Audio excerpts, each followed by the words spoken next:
The dust settled around Penelope Drake's worn boots as she stood on the auction platform, her heart pounding so hard she thought everyone in Bandera, Texas could hear it thundering against her ribs.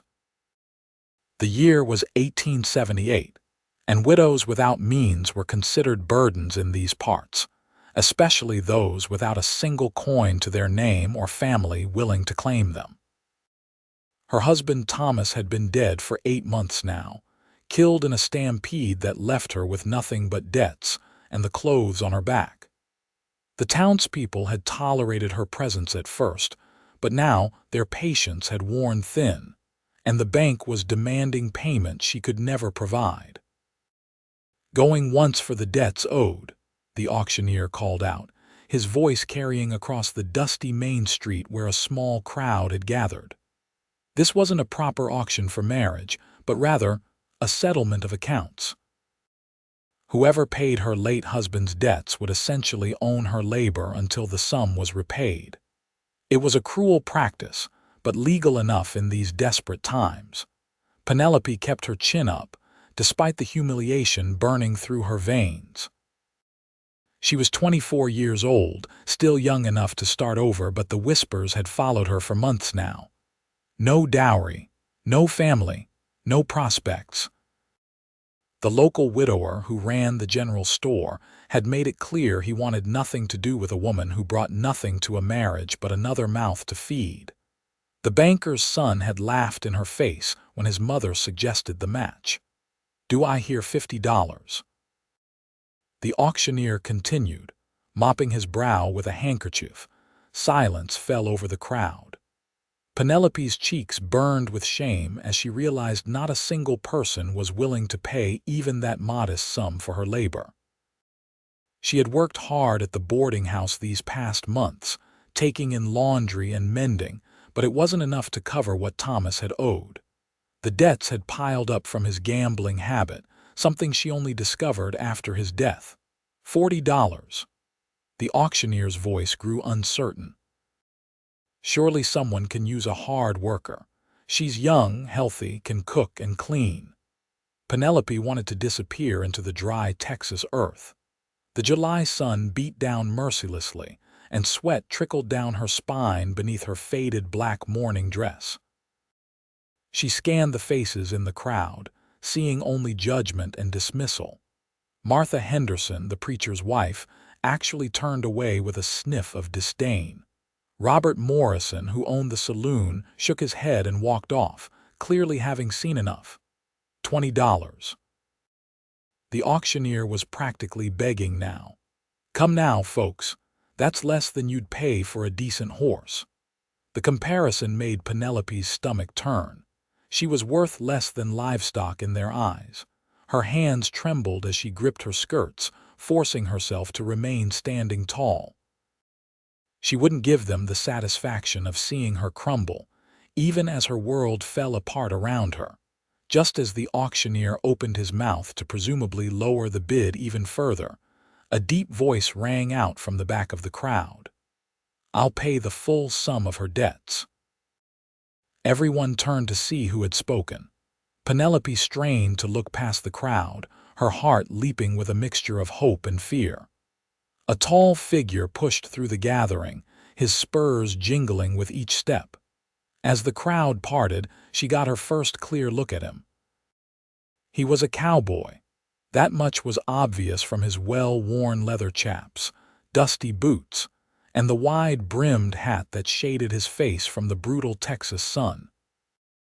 As he drew closer, removing his hat, Penelope saw he was perhaps 27 or 28, with sun-bronzed skin and dark hair that needed cutting. His eyes were a striking gray blue, like storm clouds over the prairie, and they fixed on her with an intensity that made her breath catch. "Cooper Stevens," the auctioneer said, surprise evident in his voice. "You're willing to pay the full amount. That's $230. The crowd murmured in shock. That was several months' wages for most working men, nearly half a year's earnings for a ranch hand. "I said what I meant," Cooper replied, his voice steady and calm. He pulled a leather pouch from his belt and counted out the money in gold coins and bills, placing them on the auctioneer's table with deliberate precision. That should cover every cent Thomas Drake owed with interest. Penelope couldn't breathe. She had never seen this man before in her life. Why would a complete stranger pay such a sum for her? Her mind raced with possibilities, each more frightening than the last. She had heard stories of women being bought and sold, of cruel men who wanted servants or worse. But something in Cooper Stevens' eyes didn't match those stories. There was kindness there and something else she couldn't quite name. The auctioneer counted the money twice, then nodded. "The debt is settled, Mrs. Drake's labor belongs to Mr. Stevens until such time as he deems the debt repaid through her work."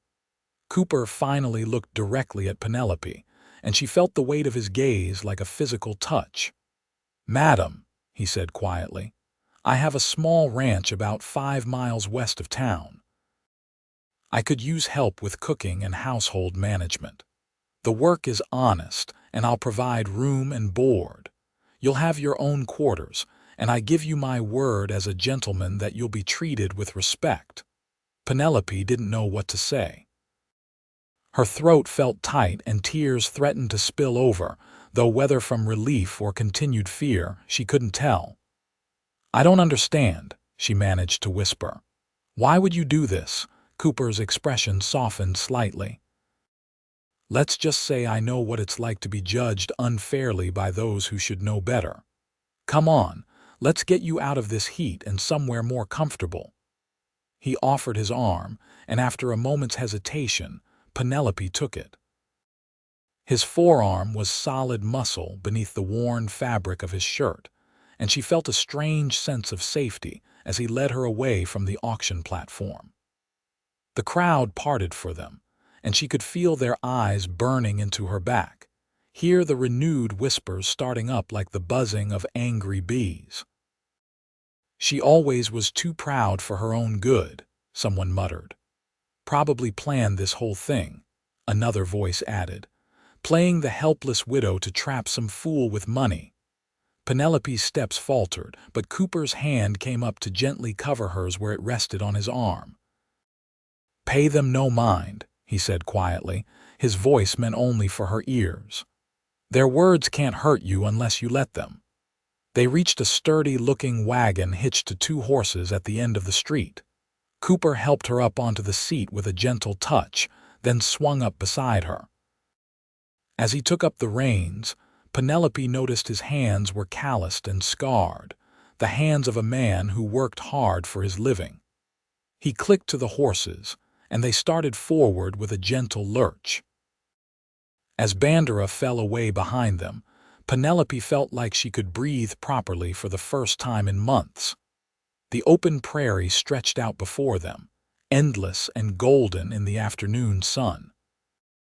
The wind carried the scent of sage and wildflowers, and somewhere in the distance, a hawk cried out as it circled overhead. "I should tell you about my situation," Cooper said after they had traveled in silence for several minutes. "So you know what you're walking into."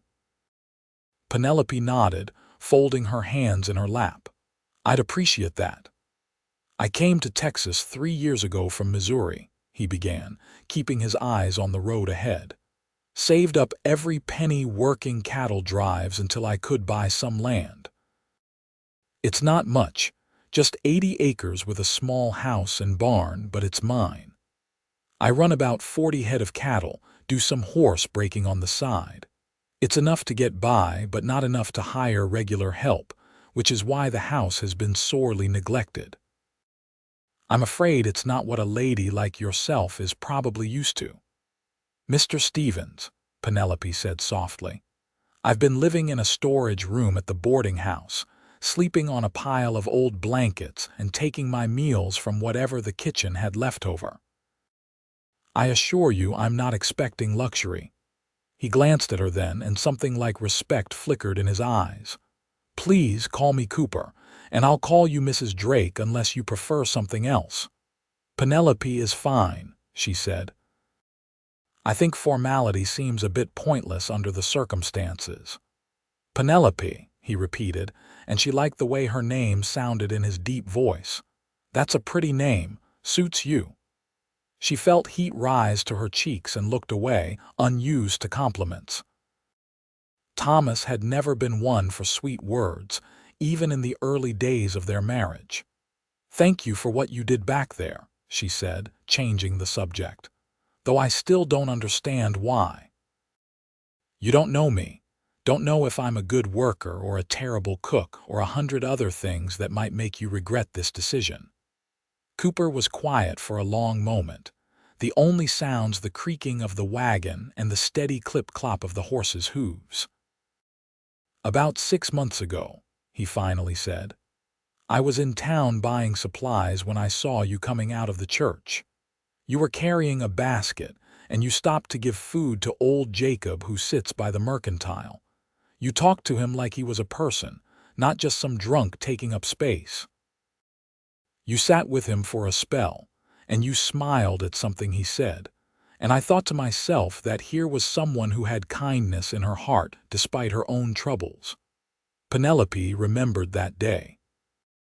Jacob was a former soldier who had lost his leg in the war and had turned to drink to cope with his pain. Most people crossed the street to avoid him, but Penelope had always felt a kinship with those the town rejected. "That was a small thing," she said. "Small things tell you more about a person than grand gestures," Cooper replied. "I saw you other times too around town, always working hard, never complaining, treating everyone with courtesy even when they didn't return it. When I heard about the auction, I knew I couldn't stand by and watch you be humiliated further, so here we are."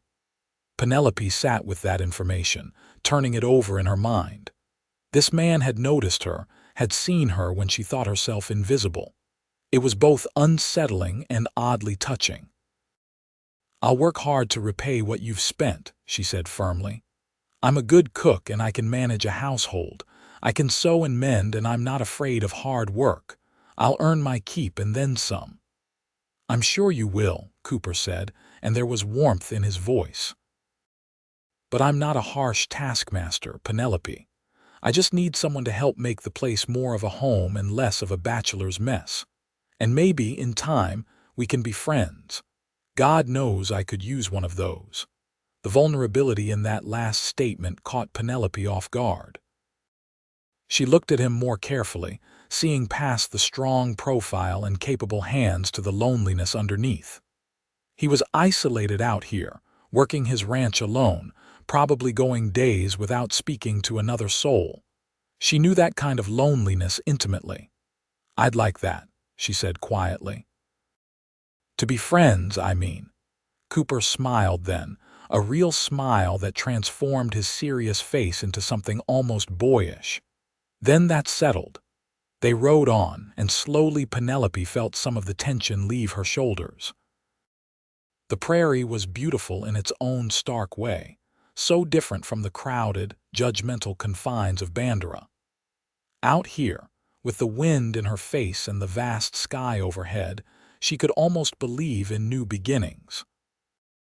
"That's it up ahead," Cooper said, pointing to a cluster of buildings in the distance.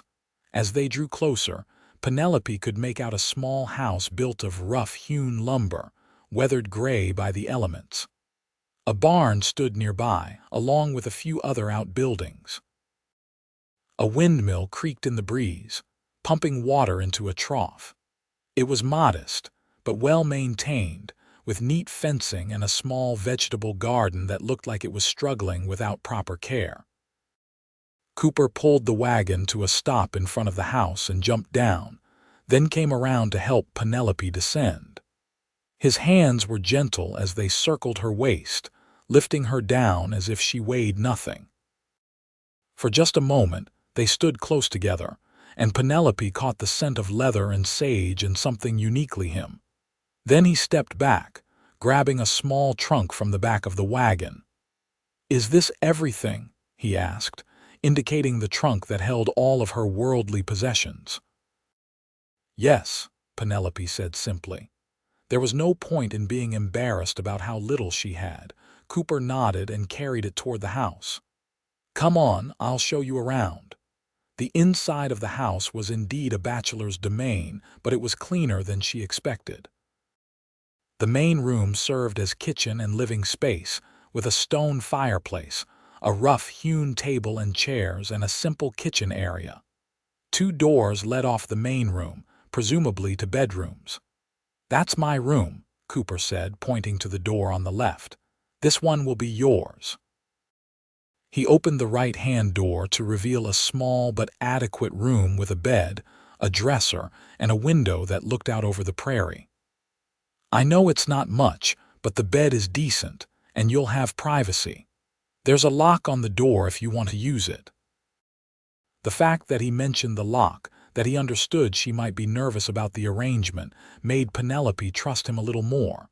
"It's perfect," she said honestly. "Better than anywhere I've slept in months." Cooper set her trunk at the foot of the bed. "Get yourself settled. I need to tend to the horses and check on the cattle before dark. There's bread and cheese in the kitchen if you're hungry, and the pump is just outside the back door. Make yourself at home, Penelope. This is your place now, too." He left, pulling the door closed behind him, and Penelope sank down onto the bed, her legs suddenly weak. She couldn't quite believe this was happening, that she had been rescued from that humiliating auction by a stranger who seemed to want nothing more than companionship and honest work. It felt too good to be true, and years of hard lessons had taught her that things which seemed too good to be true usually were. But as she looked around the simple room, at the clean floor and the curtains on the window, she felt something unfamiliar stirring in her chest. Hope. Dangerous, fragile hope that maybe this time would be different. Maybe Cooper Stevens was exactly what he appeared to be, a good man who needed help and was willing to offer the same in return. Penelope opened her trunk and began to unpack her few belongings. She had 3 dresses besides the one she wore, all of them worn and faded but carefully mended. She had a nightgown, some undergarments, a shawl her grandmother had made for her, a Bible, and a small wooden box that held her wedding ring and a daguerreotype of her parents, both long dead. It didn't take long to put everything away. She changed out of her heavy mourning dress into a simpler work dress of brown calico, then ventured into the kitchen to take stock. The pantry was reasonably well supplied with basics: flour, cornmeal, beans, salt pork, coffee. There were preserves and pickles that looked store-bought, and a basket of eggs that were reasonably fresh. She could make a decent meal from what was available. By the time Cooper came back in, dusty and tired-looking, Penelope had biscuits baking in the oven and was frying salt pork to go with beans and preserved tomatoes she had heated up. The smell of coffee filled the small house, rich and inviting. Cooper stopped in the doorway, his expression almost comical in its surprise. "I didn't expect you to start working right away," he said. "You must be exhausted from the day you've had." Penelope shrugged, stirring the beans. "Keeping busy helps, and you did say you needed help with cooking. Besides, we both need to eat." He smiled and hung his hat on a peg by the door, then washed his hands and face in the basin. They sat down to eat together as the last rays of sunlight slanted through the windows, painting everything golden.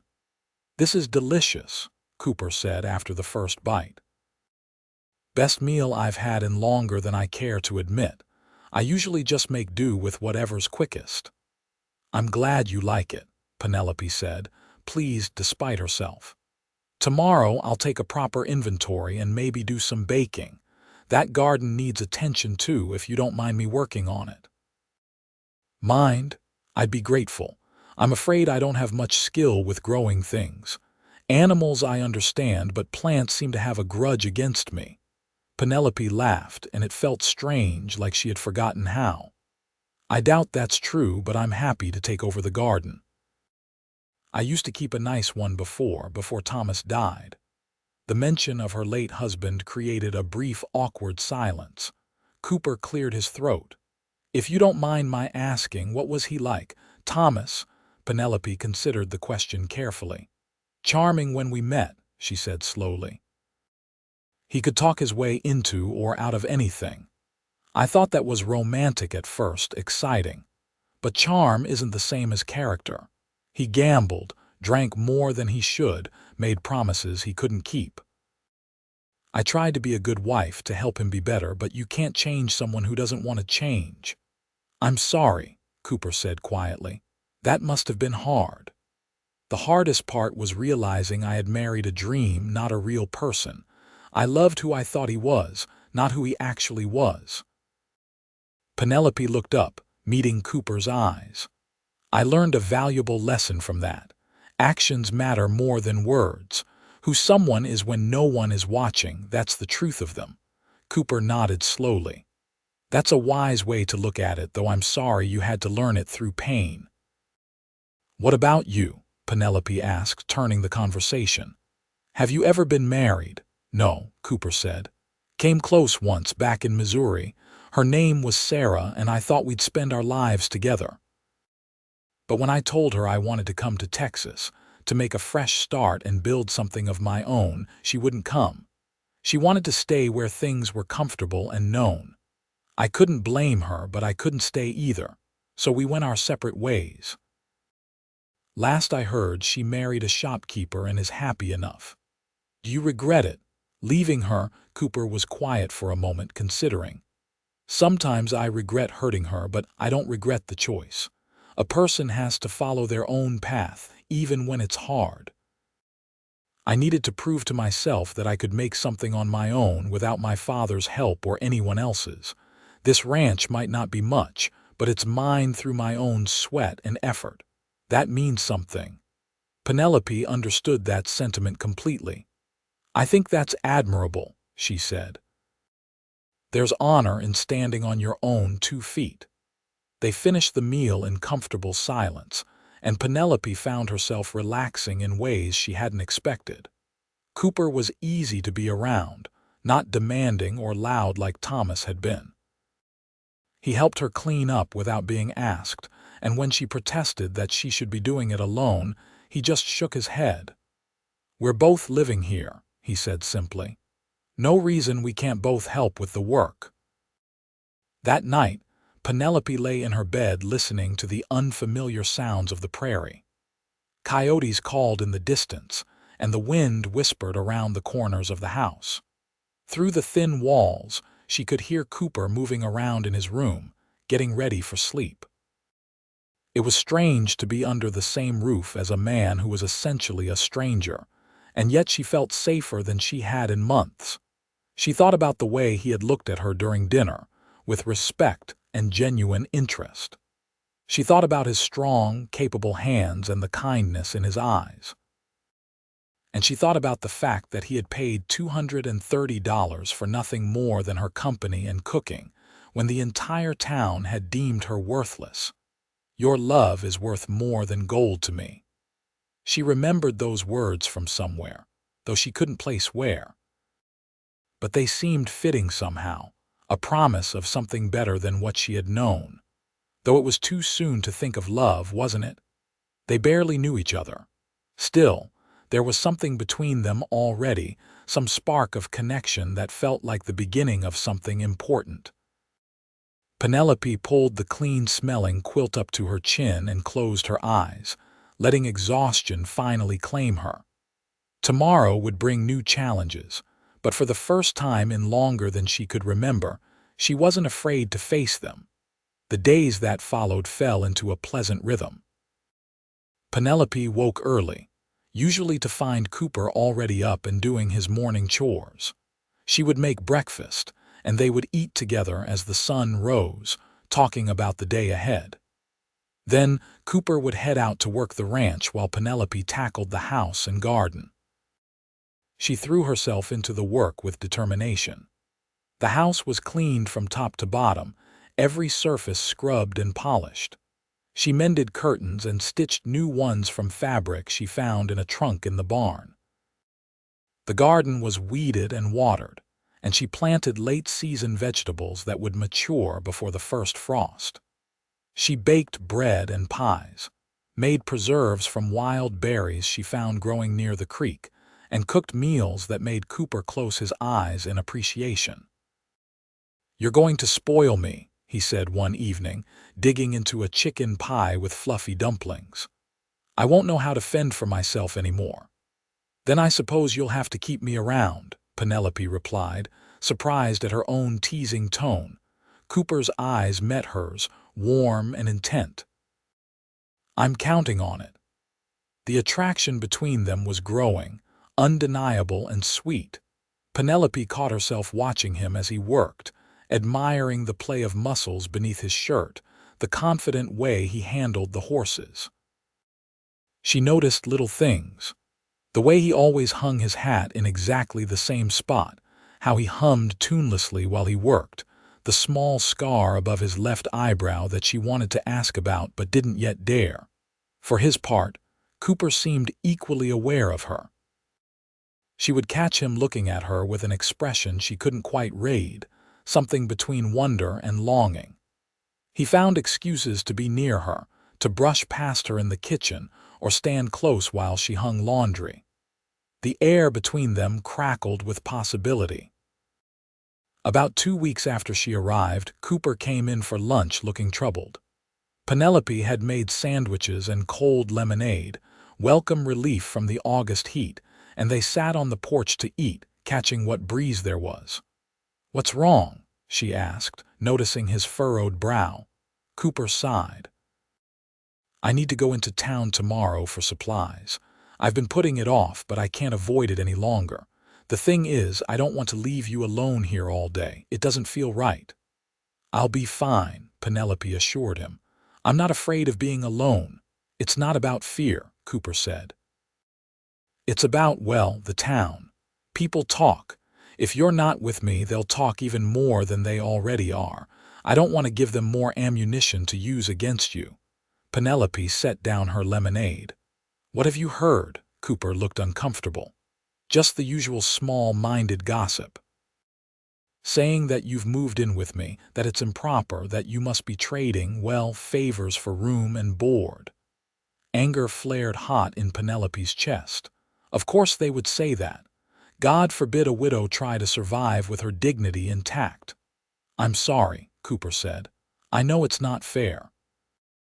But I think you should come with me tomorrow. Let them see that you're living here as an employee, nothing more. Let them see that you're thriving despite their small-minded judgments." Penelope wanted to refuse, to hide from those judgmental eyes. But Cooper was right. She couldn't let them think they had broken her. "All right," she said. "I'll go." The next morning they set out early to beat the worst of the heat. Penelope wore her best dress, a dark blue calico that she had carefully pressed. She had even pinned up her hair in a neat bun, wanting to look respectable and proper. Cooper wore clean clothes and his good hat, looking every inch the successful rancher he was becoming. The ride into town was tense, both of them quiet as they prepared for whatever reception awaited them. As they rolled down Bandera's Main Street, Penelope felt eyes on them immediately. People stopped their conversations to stare. A group of women outside the mercantile put their heads together, whispering furiously. Cooper pulled the wagon up in front of the general store and set the brake. He came around to help Penelope down, offering his hand with deliberate courtesy. As her feet touched the ground, she heard a loud voice call out, "Well, well, if it isn't the widow and her savior. How cozy you two must be, all alone on that ranch." Penelope turned to see Vernon Tucker, a ranch foreman who had a reputation for being crude and judgmental. He stood with a group of other men, all of them smirking. Cooper's hand tightened on Penelope's arm, but his voice remained calm. "Tucker, I'd appreciate it if you'd keep civil tongue in your head around the lady." "Lady," Tucker laughed. "That's generous. Most would call her something else, living with a man without benefit of marriage. Penelope felt her cheeks burn, but before she could respond, Cooper stepped forward, putting himself between her and Tucker. His voice was low and dangerous. "Say one more word, Tucker, and we're going to have a problem. Mrs. Drake is working for me as a housekeeper, living in her own room with her own privacy. There's nothing improper about the arrangement, and I won't have you implying otherwise." Tucker's smirk faded slightly. Cooper might not be a violent man by nature, but he was strong and capable, and everyone knew it. "I'm just saying what everyone's thinking," Tucker muttered. "Then maybe everyone needs to mind their own business," Cooper replied. He turned back to Penelope, offering his arm. "Come on. Let's get our supplies and get home." They walked into the general store with heads held high, though Penelope could feel the weight of disapproving stares from every direction. Inside, Mrs. Harmon, the shopkeeper's wife, was behind the counter. She looked up at their entrance, and her expression turned cold. "Mr. Stevens," she said with a curt nod. She didn't acknowledge Penelope at all. "Mrs. Harmon," Cooper replied evenly. "I have a list of supplies I need." He handed over the paper, and Mrs. Harmon began gathering items with jerky, disapproving movements. The tension in the small store was suffocating. Penelope wandered over to look at the fabric, trying to ignore the hostile atmosphere. "That's fine material," came a soft voice beside her. Penelope looked up to find a young woman about her own age, with kind brown eyes and a gentle smile. She didn't recognize her. "I'm Clara Morrison," the woman said. "I've been away visiting family in San Antonio, just got back last week. I heard what happened at the auction." Penelope braced herself for judgment, but Clara's expression remained kind. "I think what Mr. Stevens did was wonderful," Clara continued quietly. "Standing up for someone when no one else would. And I don't believe for a second all the nasty things people are saying. You look happy, and that's what matters." Tears pricked at Penelope's eyes, unexpected kindness breaking through her defenses. "Thank you," she whispered. "You don't know how much it means to hear someone say that." "I know what it's like to be judged unfairly," Clara said. "My father owns the saloon, which makes me an outcast to all the proper ladies in town. They don't care that I've never set foot in the place, that my father is a good man who just happens to own a business they don't approve of. So I understand being shunned for things that aren't your fault." Penelope felt a kinship with this woman immediately. Perhaps you could visit sometime, at the ranch.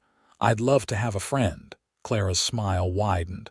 "I'd like that very much. How about this Saturday? I could bring some fabric I've been meaning to use. Maybe we could sew together." "That would be wonderful." Cooper had finished paying for the supplies, and he came over to collect Penelope. Clara gave her a warm farewell, and they headed back to the wagon. As they loaded up, Penelope noticed several of the townspeople still watching them with disapproval, but somehow it didn't sting quite as much. She had found one ally at least, and that was something. On the ride home, Cooper was quiet, his jaw tight. Penelope could tell he was angry about the confrontation with Tucker. "I'm sorry you had to defend me like that," she said softly. Cooper glanced at her, surprise in his eyes. "Why are you apologizing? Tucker was the one being an ass, pardon my language. You have nothing to be sorry for. Still, it can't be pleasant having people gossip about you because of me." "Penelope," Cooper said, pulling the wagon to a stop. He turned to face her fully. "I don't give a damn what those people think. I know the truth, and so do you. That's all that matters. Let them talk. Words can't hurt us unless we let them." "You're a good man, Cooper Stevens," Penelope said, meaning it with her whole heart. He reached out and tucked a stray strand of hair behind her ear, his touch gentle. "And you're a remarkable woman, Penelope Drake. Don't ever let anyone make you believe otherwise." The moment stretched between them. charged with unspoken feelings. Penelope found herself leaning slightly toward him, drawn by an attraction she could no longer deny. Cooper's eyes darkened, and she thought he might kiss her. But then he cleared his throat and turned back to the horses, clicking them into motion. They rode the rest of the way in silence, but it was a different kind of silence now, full of possibility and promise. Something had shifted between them, an acknowledgement of what was growing whether they were ready for it or not. That Saturday, Clara came to visit as promised, driving up in a small buggy. Penelope rushed out to greet her, genuinely excited to have company. Cooper, who had been working on the corral fence, came over to be introduced. "Miss Morrison," he said politely, tipping his hat. "Welcome to our place." "Please call me Clara," she replied warmly. "Thank you for having me, Mr. Stevens." "Cooper," he corrected with a smile. "Any friend of Penelope's is welcome here anytime." He excused himself to continue his work, and the two women settled on the porch with their sewing. Clara had brought beautiful fabric in a deep green that would make a lovely dress for Penelope. "This is too much," Penelope protested. "I can't accept this." "Nonsense," Clara said firmly. "You need something pretty to wear, and I have more fabric than I know what to do with. My mother left me quite a collection before she passed. Please, let me share it with you." They worked in companionable silence for a while, the rhythm of stitching soothing. Eventually, Clara spoke up. "Can I ask you something personal, of course? Are you in love with him?" With Cooper, Penelope's hand stilled on the fabric. She hadn't let herself think too hard about her feelings, afraid of what she might discover. "I don't know," she said honestly. "I care for him deeply. He's kind and good, and being near him makes me happy. But love, I'm not sure I trust my own judgment anymore after Thomas." Clara nodded thoughtfully. "From what I've seen, Cooper Stevens is nothing like Thomas Drake. Everyone knows he's honest and hardworking, and the way he looks at you, well, that's not the look of a man who sees you as just a housekeeper." Penelope felt heat rise to her cheeks. "You notice that?" "I'd have to be blind not to," Clara said with a gentle laugh. "The question is, what are you going to do about it?"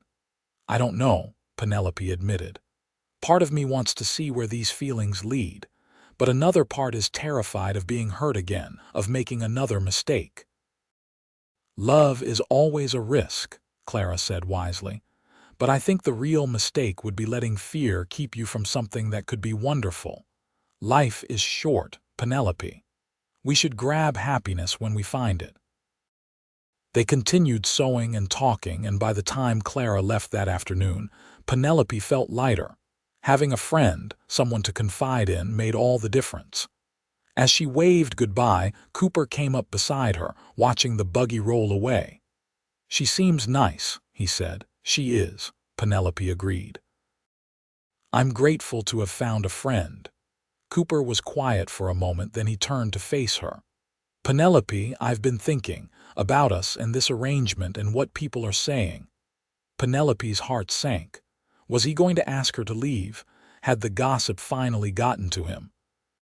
"What I mean is," Cooper continued, looking uncharacteristically nervous, "maybe we should make this arrangement more permanent, more official." "I don't understand." Cooper took a deep breath. "I'm asking you to marry me, Penelope. Not because of the gossip and not because I need a housekeeper, but because over these past weeks, I've come to care for you deeply. You make this place feel like a home. You make me laugh, and you challenge me to be better. I look forward to seeing you every morning and sharing meals with you every evening. I think about you constantly when we're apart. And if that's not love, then I don't know what is." Penelope stared at him, her heart pounding. "Cooper, I don't have anything to bring to a marriage. No dowry, no property, nothing but debts you've already paid. Why would you want to bind yourself to me?" Cooper reached out and took both her hands in his grip warm and strong. "Don't you see? I don't want your money or your property. I want you. Your kindness, your strength, your smile. Your love is worth more than gold to me, Penelope. You are worth more than all the riches in the world. I don't care what anyone else thinks or says. I just want to spend my life with you if you'll have me." Tears spilled down Penelope's cheeks. No one had ever valued her for just herself before. Thomas had married her because she was pretty and his parents approved. The townspeople had judged her worth by her bank account, but Cooper saw her, really saw who she was inside, and he loved her anyway. "I'm still afraid," she whispered. "Afraid of trusting again, of hoping for something good." "I know," Cooper said gently. "And I'm not asking you to answer right now. Take time to think about it. But know this, I will never hurt you the way Thomas did. I will never gamble away our security or lie to you or make you feel less than you are. I can't promise we'll be rich, and I can't promise life will always be easy. But I can promise that I will cherish you every day, that I will work hard to provide for you, and that I will spend the rest of my life trying to make you happy. You have my word on that." Penelope looked into his sincere eyes and saw only truth there. And she realized that she wasn't afraid anymore. Or rather, she was still afraid, but her love for Cooper was stronger than her fear. Because she did love him. She had been falling in love with him since the day he stood up for her at that auction, maybe even before that, from all those times he had noticed her when she thought herself invisible. "Yes," she said, her voice growing stronger. "Yes, I'll marry you, Cooper, because I love you too. I think I've loved you for a while now, but I was too scared to admit it. But you're right, we should grab happiness when we find it, and you make me happy. You make me feel safe and valued and seen. So yes, absolutely yes." Cooper's face transformed with joy. He pulled her into his arms, holding her close, and Penelope melted into his embrace. She could hear his heart pounding against her ear as fast as her own. Then he pulled back just enough to look at her, and slowly, giving her time to pull away if she wanted, he lowered his lips to hers. The kiss was gentle at first, tentative, a question and an answer all at once. But then Penelope's arms came up around his neck, and Cooper deepened the kiss, pouring all his love and longing into it. When they finally broke apart, both were breathing hard, and Penelope felt dizzy with happiness. "I'll try to be the best wife I can be," she said. "You already are," Cooper replied, touching his forehead to hers. "You already are." They decided to get married quickly, not wanting to wait and not caring what people thought about the timing. The following Saturday, they went into town and spoke to Reverend Hutchins about performing the ceremony. The Reverend, an older man with kind eyes, listened to their request and agreed without hesitation. "I've known Cooper since he came to Bandera," the Reverend said. "He's a good man, and I can see he cares for you deeply, Mrs. Drake. I'd be honored to marry you both." They set the date for 2 weeks hence, which would give Penelope time to finish the green dress Clara had helped her start. Word spread quickly through town about the upcoming wedding, and reactions were mixed. Some people seemed to think it proved all their suspicions about impropriety. But others, like Clara and her father Robert and old Jacob, were genuinely happy for them. Clara threw herself into helping Penelope prepare, coming out to the ranch several times to work on the dress and plan the simple celebration that would follow the ceremony. Cooper's few friends from neighboring ranches promised to attend, and slowly, a small community of support formed around them.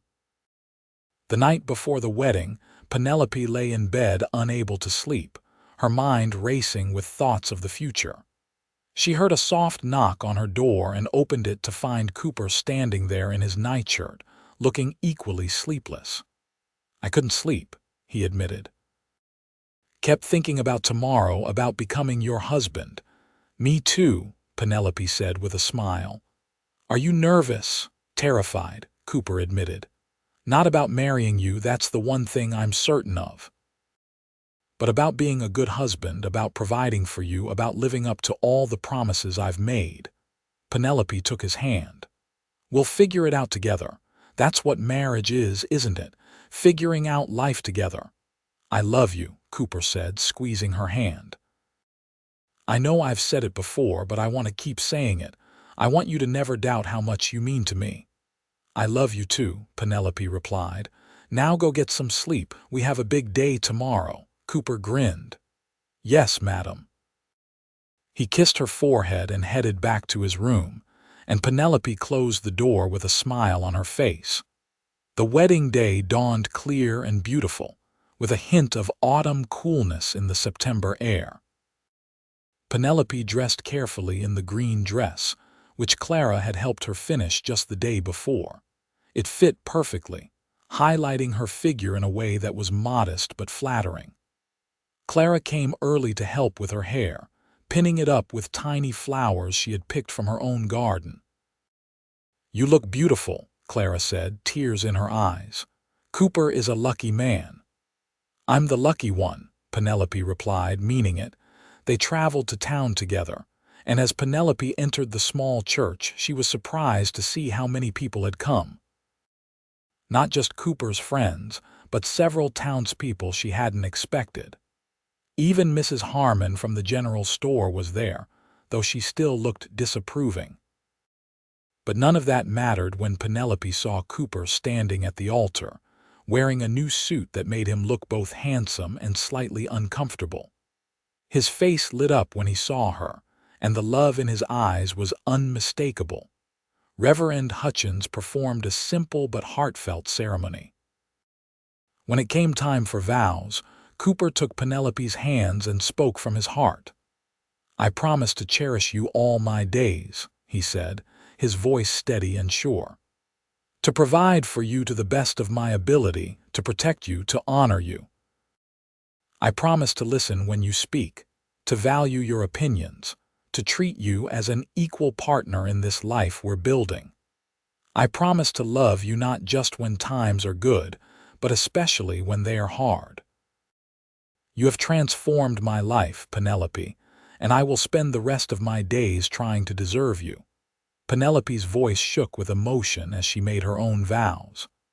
"I promise to stand by your side through whatever comes, to support your dreams, to share your burdens, to celebrate your triumphs.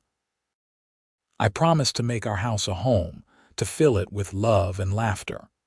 I promise to trust you, even when fear whispers that I shouldn't, because you have proven yourself worthy of that trust.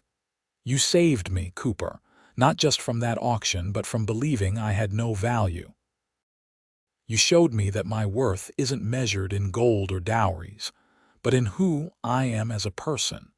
I will love you forever for that gift."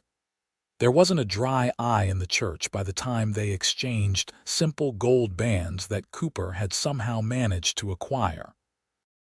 When Reverend Hutchins pronounced them husband and wife, Cooper pulled Penelope into his arms and kissed her with such tenderness and passion that several of the older ladies gasped. The celebration afterward was held at Clara's father's saloon, which he had closed to regular business for the occasion. It wasn't fancy, but it was filled with warmth and genuine affection. People brought food to share, and someone had a fiddle, and there was dancing and laughter. Even some of the townspeople who had been disapproving seemed to soften, seeing how happy the couple was. Vernon Tucker showed up surprisingly and approached Cooper with what looked like reluctance. "I owe you an apology," he said gruffly. "What I said before, it was out of line. I can see you two are the real thing. Congratulations." Cooper shook his hand, gracious in victory. "Apology accepted. Thank you for coming." As the sun set and the party wound down, Cooper and Penelope climbed into their wagon to head home. They had declined offers to stay in town for a wedding night, both preferring the comfort and privacy of their own place. The ride back was quiet but not uncomfortable. Cooper held the reins with one hand and Penelope's hand with the other. She leaned against his shoulder, feeling peaceful and content. The stars were beginning to come out, brilliant in the clear Texas sky, and somewhere in the distance, a coyote called to its mate. "Happy?" Cooper asked softly. "Happier than I ever thought possible," Penelope replied honestly.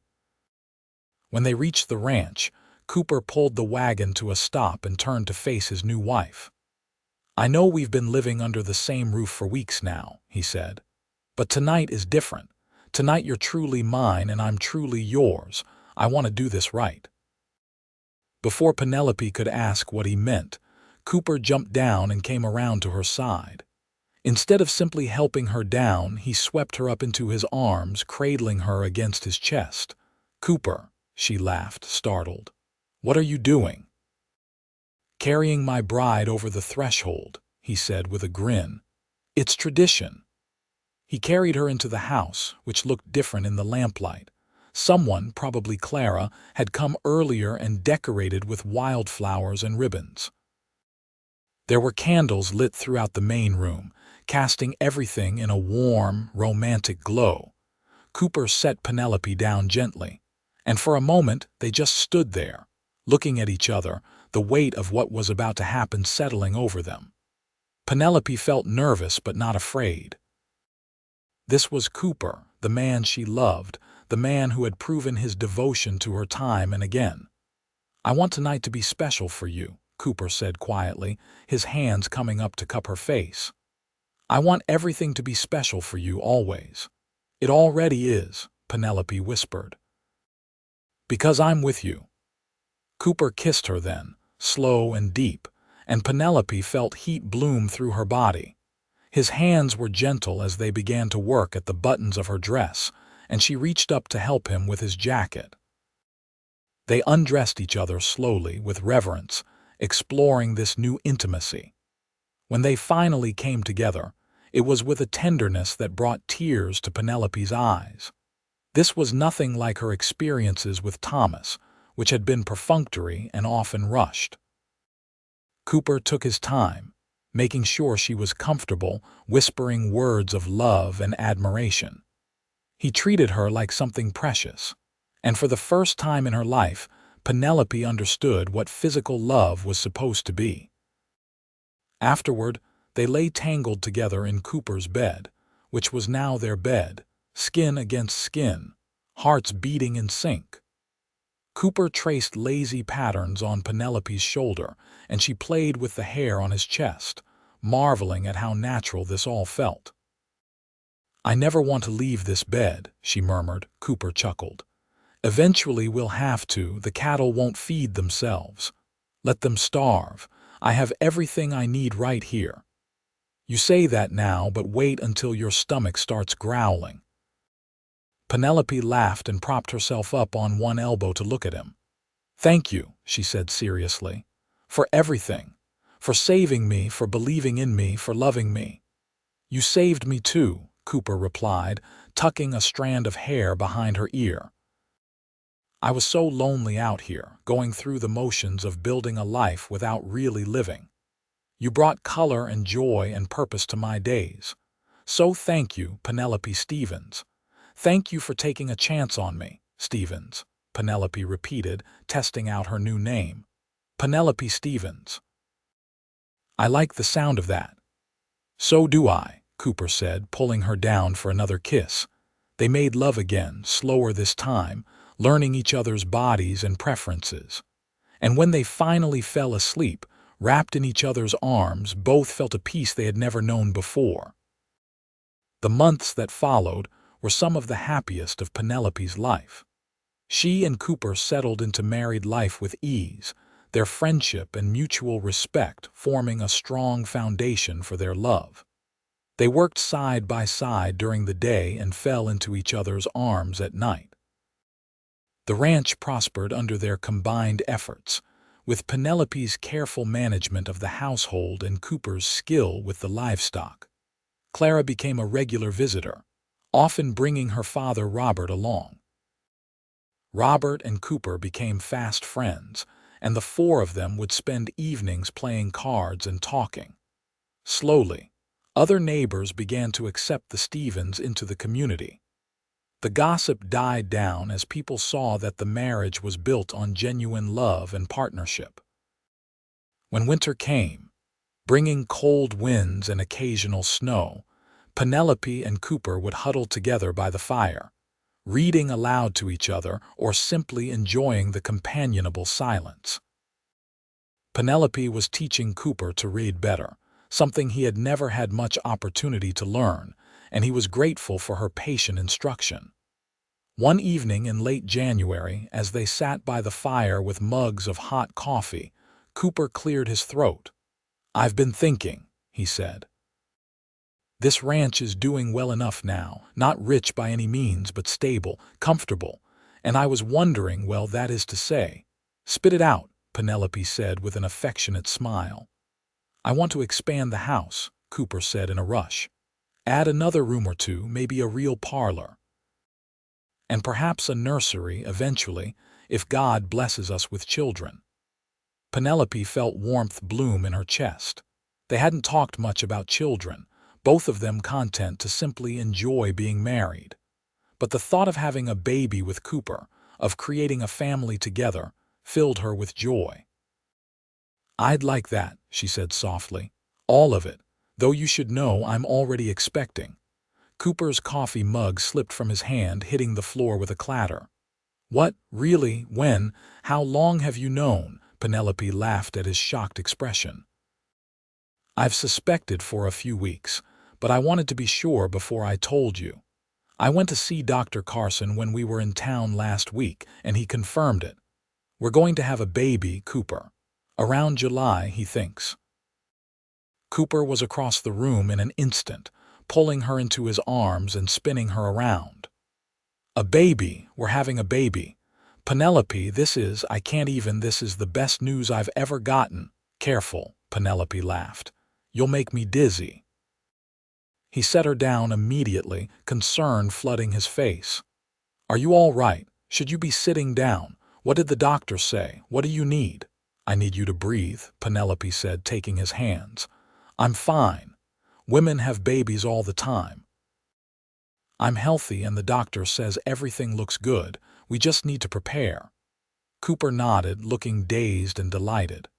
"We'll expand the house right away, and we'll need a cradle. I can build that. And clothes, the baby will need clothes. And what else? What else do babies need?" "They need parents who love them," Penelope said gently. "And ours will have that in abundance." True to his word, Cooper began expanding the house as soon as the weather permitted. With help from Robert and a few other neighbors, they added 2 rooms to the house, a proper parlor and a nursery. Penelope spent her days sewing baby clothes and blankets, preparing for the arrival of their child. Clara was thrilled about the pregnancy and helped Penelope prepare. They would sit together in the afternoons, sewing and talking about the future. Clara confided that she had feelings for a young man who worked at her father's saloon, a quiet fellow named Daniel who treated her with respect despite her family's reputation. "Does he know how you feel?" Penelope asked. "I don't think so," Clara admitted. "I'm afraid to say anything." "What if he doesn't feel the same way? What if he does?" Penelope countered. "Clara, you told me that life is short and we should grab happiness when we find it. Doesn't that apply to you too?" Clara bit her lip, considering. "You're right. I should be brave like you were." "I wasn't brave," Penelope said. "I was terrified, but Cooper was worth the risk. If Daniel is worth it to you, then you should take that chance." 2 weeks later, Clara came to visit with a brilliant smile on her face and news that Daniel had asked to court her. Apparently, he had been too shy to speak up, fearing rejection. When Clara finally gathered the courage to express her interest, he was thrilled. Penelope and Cooper celebrated their friend's happiness, grateful to see Clara finding her own love story. As Penelope's pregnancy progressed, Cooper became increasingly attentive and protective. He wouldn't let her lift anything heavy, insisted she rest frequently, and fretted over every little thing. It was both endearing and sometimes frustrating. "Cooper, I'm pregnant, not made of glass," she protested one afternoon when he tried to stop her from hanging laundry. "I know, but what if you overexert yourself? What if something happens to you or the baby?" Penelope set down the laundry basket and took his face in her hands. "Listen to me. Women have been having babies since the beginning of time. I promise to be careful and not take unnecessary risks. But I can't sit around doing nothing for months. I'll go crazy. You need to trust that I know my own body and limits." Cooper sighed. "I just love you so much. The thought of anything happening to you terrifies me." "Nothing is going to happen," Penelope assured him. "We're going to have a healthy baby, and we're going to raise them together, and we're going to have a wonderful life. Trust in that." In late July, on a sweltering hot day, Penelope's labor began. Cooper immediately panicked, racing into town to fetch the doctor and the midwife, Mrs. Patterson. Clara came as well to help and support her friend. The labor was long and difficult, lasting well into the night. Cooper paced outside the bedroom, refusing to leave the house despite Mrs. Patterson's suggestion that he find somewhere else to wait. He could hear Penelope's cries of pain, and each one felt like a knife to his heart.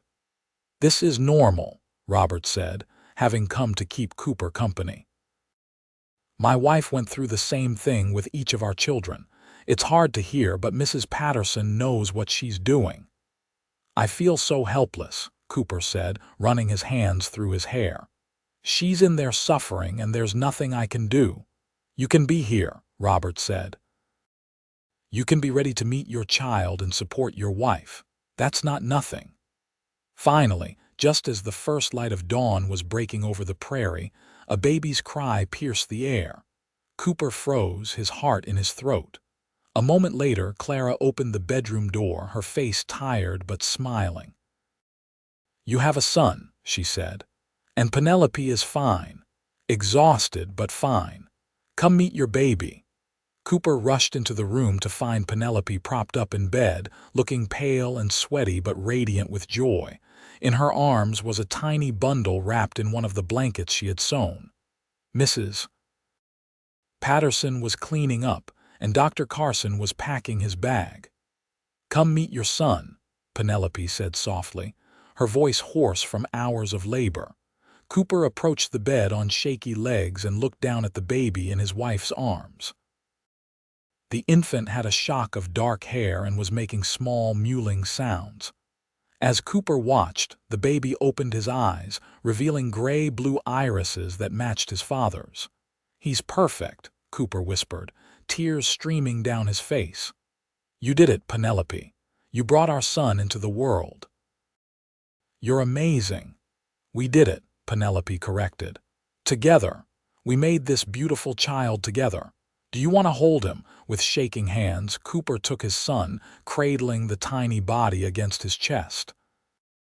The baby felt impossibly small and fragile, and Cooper was struck by the overwhelming responsibility of keeping this little person safe and helping him grow into a good man. "Hello, little one," he murmured. "I'm your papa. And I promise you, I'm going to do everything in my power to give you a good life, to teach you right from wrong, to love you every single day. You are so wanted, so loved already." The baby yawned, showing pink gums, and then settled against Cooper's chest as if he belonged there. Which Cooper supposed he did. "What should we name him?" Penelope asked. They had discussed names but never settled on one, wanting to wait until they met their child. Cooper looked down at his son, considering. "What about James? James Cooper Stevens, James," Penelope repeated, trying it out. "I like it. James Stevens. Welcome to the world, little James." Dr. Carson and Mrs. Patterson left after ensuring both mother and baby were healthy.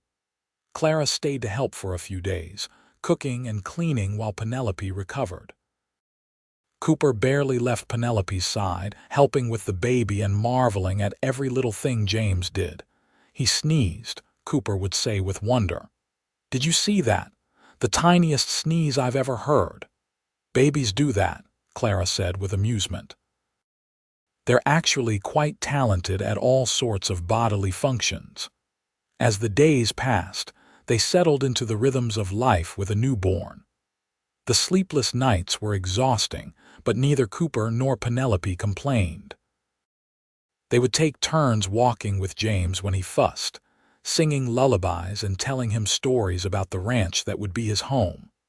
One evening, about 2 weeks after James was born, Penelope woke from a nap to find Cooper sitting in the rocking chair by the window, holding their son.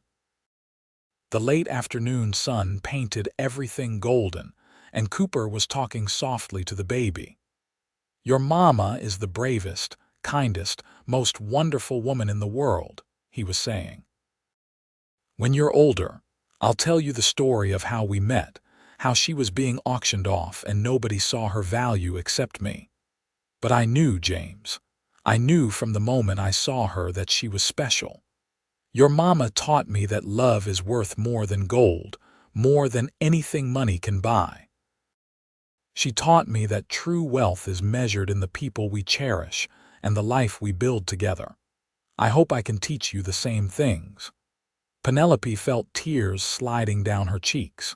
She had been so afraid once, so certain that her life was over, that she would never find happiness or love. But Cooper had proven her wrong in the best possible way. He had seen her when she was invisible, valued her when others deemed her worthless, and loved her when she had nothing to offer but herself. "That was beautiful," she said softly. Cooper looked up, his face softening when he saw she was awake. "How long have you been listening?" "Long enough," Penelope said. "Come here, both of you." Cooper brought James over and settled on the bed beside Penelope. She leaned her head on his shoulder, and they looked down at their sleeping son together. "I never imagined I could be this happy," Penelope said. "When I was standing on that auction platform, I thought my life was effectively over. I thought I would spend the rest of my days working off debts, never knowing love or joy again. But you changed everything, Cooper. You gave me a home, a family, a purpose. You gave me love." "You gave me the same things," Cooper replied, kissing the top of her head. "This ranch was just a place before you came. Now it's a home. You and James are my whole world, Penelope, my whole world." As the years passed, the Stevens family continued to grow and prosper. The ranch expanded slowly but steadily, and Cooper gained a reputation as a fair, honest man who treated everyone with respect. Penelope became known for her kindness, always ready to help a neighbor in need or welcome a stranger with a meal.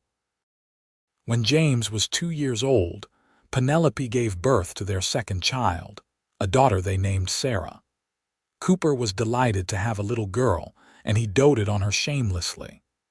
Sarah inherited her mother's beauty and gentle nature, but she also had a stubborn streak that was all her own.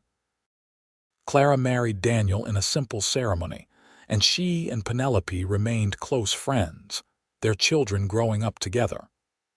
The town of Bandera gradually changed its opinion of the Stevens family, unable to deny the love and happiness that radiated from them. Even Vernon Tucker eventually became a friend of sorts, admitting he had been wrong to judge them. Old Jacob, the former soldier Penelope had befriended, became a fixture at the Stevens ranch. Cooper offered him a place to stay in the barn, which they had converted into a small but comfortable living space. In exchange, Jacob helped with small tasks around the ranch and entertained the children with stories of his adventures. He stayed sober more often than not, and the kindness the Stevens showed him seemed to give him a reason to keep trying. When James was 5 and Sarah was 3, Penelope discovered she was pregnant again. This time, she gave birth to twin boys, whom they named Thomas and Robert, after her late husband and their dear friend. Naming one son after Thomas was Penelope's idea, a way of honoring the past while acknowledging that she had moved beyond it. Cooper supported the decision, secure enough in their love not to feel threatened by a ghost. The house continued to expand to accommodate their growing family. What had started as a simple bachelor's cabin was now a sprawling home filled with laughter and love. The children were taught to work hard, to be kind, to judge people by their character rather than their circumstances. James grew into a serious, responsible boy who loved working alongside his father with the cattle. Sarah was creative and artistic, always drawing or making up stories. The twins were rambunctious and adventurous, constantly getting into mischief, but with hearts of gold. On their 10th wedding anniversary, Cooper surprised Penelope with a new dress he had commissioned in San Antonio, made of the finest fabric available. It was deep blue, the color of the dress she had worn to their wedding, and it fit her perfectly. "Cooper, this is too extravagant," Penelope protested, even as she ran her hands over the soft material. "Nothing is too extravagant for you," Cooper replied. "Besides, we can afford it now. The ranch is doing well, and I wanted to do something special for you. You've given me 10 years of happiness, Penelope. 10 years of love and laughter and beautiful children. You've made me the luckiest man in Texas." "I'm the lucky one," Penelope said, going into his arms. "You saved me, Cooper. Not just from that auction, but from a life of loneliness and despair. You showed me what real love looks like, what a true partnership means. These have been the best 10 years of my life." They held a celebration at the ranch, inviting all their friends and neighbors. Clara and Daniel came with their 3 children. Robert Morrison came, older now but still sharp-witted and kind. Dr. Carson and Mrs. Patterson came, having watched the Stevens family grow over the years. Even Mrs. Harmon from the general store came, having long since softened her opinion of the couple. As the party wound down and the children were put to bed, Cooper and Penelope stood on their porch, looking out over the land they had built together. The moon was full and bright, casting silver light over the prairie. "You remember what I said to you at our wedding?" Penelope asked. "You said a lot of things," Cooper teased. "I said your love is worth more than gold," Penelope said. "And I meant it then, but I understand it even more deeply now. You could have chosen anyone, Cooper. You could have found a woman with a dowry, with property, with all the things society says make a good match. But you chose me when I had nothing. You saw my worth when no one else did." "Your love is worth more than gold to me," Cooper said, echoing the sentiment that had become something of a motto for their relationship. "It was true then, and it's true now. You, our children, this life we've built, it's worth more than all the riches in the world. I would make the same choice 1,000 times over, Penelope. Choosing you was the best decision I ever made." Penelope turned to face him, placing her hands on his chest. "We've built something beautiful here, not just this ranch, but this family, this love. Our children will grow up knowing they are cherished, that their worth isn't measured by money or status, but by who they are inside. That's your gift to them, Cooper. That's our gift to them." "Our gift to each other," Cooper corrected, pulling her close. "Everything good in my life started the day I paid your debts and brought you home. You are my home, Penelope. You always will be." They kissed under the moonlight, 2 people who had found each other against all odds and built a love that would last a lifetime. The prairie wind whispered around them, carrying the scent of sage and wildflowers, and in the distance, a coyote called to its mate. Inside the house, their 4 children slept peacefully, safe and loved. Old Jacob dozed in his room in the barn, grateful for a place to belong. The cattle grazed in the pastures, and the horses nickered softly in their stalls. Everything was as it should be. Years continued to pass, bringing both joys and sorrows as life always does. Jacob passed away peacefully in his sleep when James was 10, and the whole family mourned the loss of their friend. Cooper's father came to visit from Missouri, finally extending the olive branch after years of stubborn silence.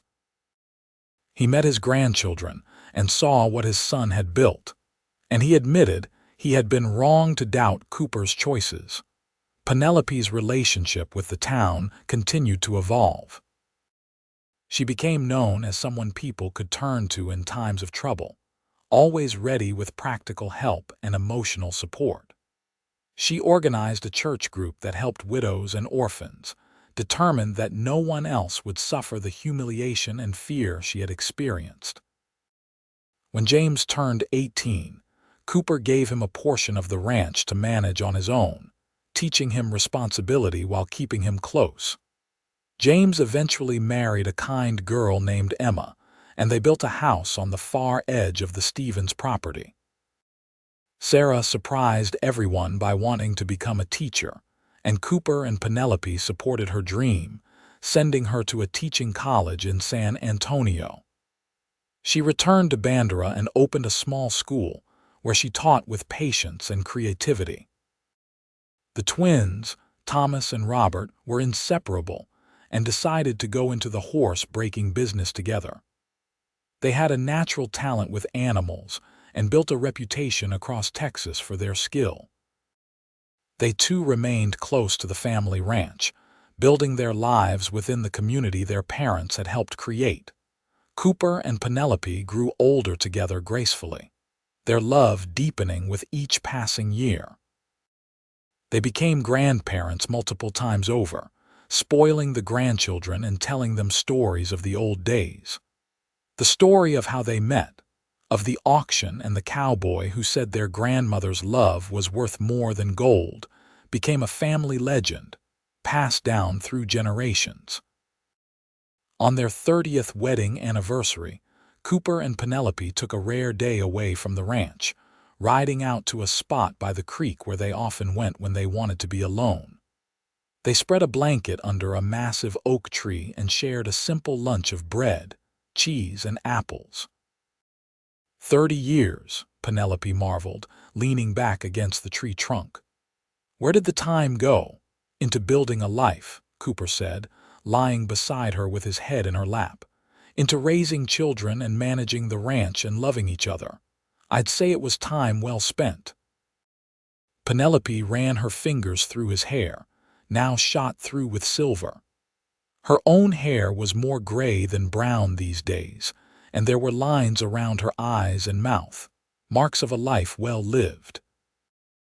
But when Cooper looked at her, she could still see the same love and admiration he had shown her on their wedding day. "You have any regrets?" she asked. "Not a single one," Cooper said firmly. "Do you?" Penelope thought about it. She thought about Thomas and the hard years of her first marriage. She thought about the auction and the humiliation and fear. She thought about all the struggles and challenges she and Cooper had faced over the years.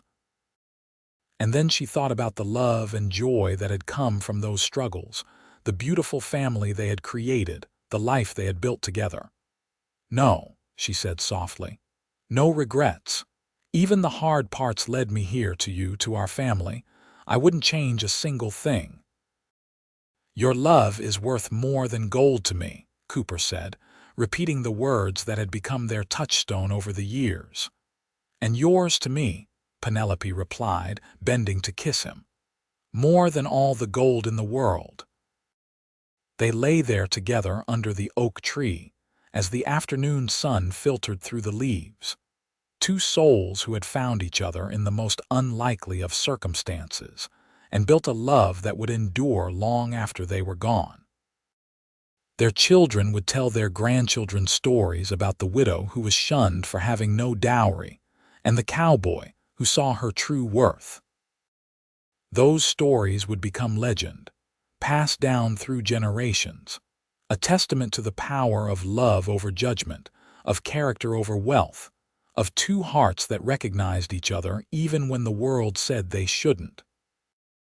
As the sun began to set, painting the Texas sky in shades of orange and pink, Cooper and Penelope packed up their picnic and rode slowly back to the ranch. Smoke rose from the chimney, and they could see lights in the windows, signs of family gathered and waiting.